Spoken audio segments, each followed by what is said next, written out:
et mes acclamations, mon enthousiasme. Viva notre bienfaiteur. Olé, olé.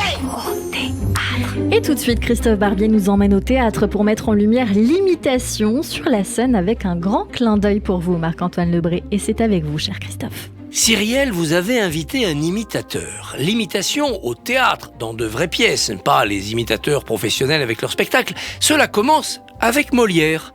Après avoir écrit l'École des femmes, il est vivement attaqué. Il écrit donc successivement la critique de l'École des femmes et l'impromptu de Versailles. Dans la deuxième pièce, Molière se met en scène avec ses propres comédiens, sous leur vrai nom, et il se moque du jeu de ses rivaux, notamment de ceux de l'Hôtel de Bourgogne. Dans la critique de l'École des femmes, il va plus loin.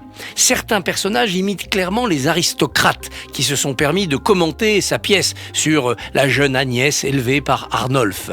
L'un de ces nobles est dépeint sous les traits ridicules d'un marquis qui répète sans cesse « Tarte à la crème, tarte à la crème !»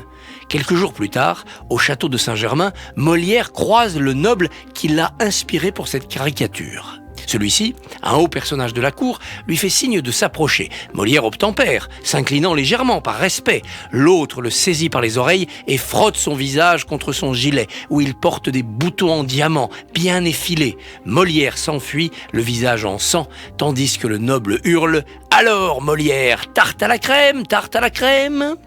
Puis Molière écrit L'amour médecin, où les docteurs célèbres et incompétents qui se bousculent au chevet de la jeune Lucinde sont des copies parfaites, imitées des docteurs de la cour, le médecin du roi, celui de la reine-mère, etc.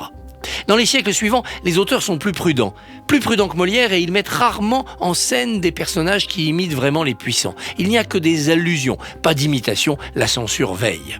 Au XXe siècle, on retrouve de l'audace. Prenons l'exemple de François Mitterrand.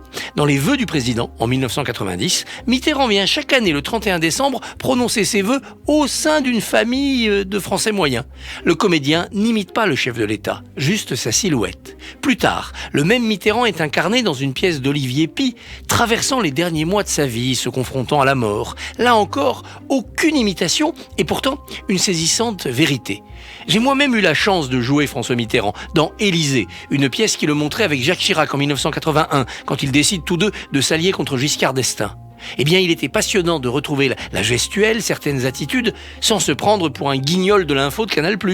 Comment évoquer sans imiter, comment incarner sans singer? Mais votre invité, cher Cyrielle, n'a besoin d'imiter personne pour être lui-même un personnage de théâtre. L'un des plus célèbres second rôles, Lebray. Lebray, c'est l'ami intime de Cyrano de Bergerac, celui qui essaye de le raisonner, de lui éviter des ennuis avec les puissants. « Lebray, tu vas grogner !» répète Cyrano.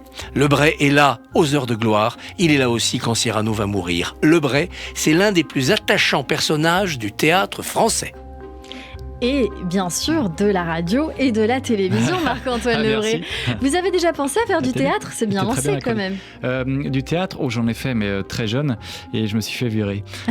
Parce que je respectais pas les textes et je faisais juste rire les copains.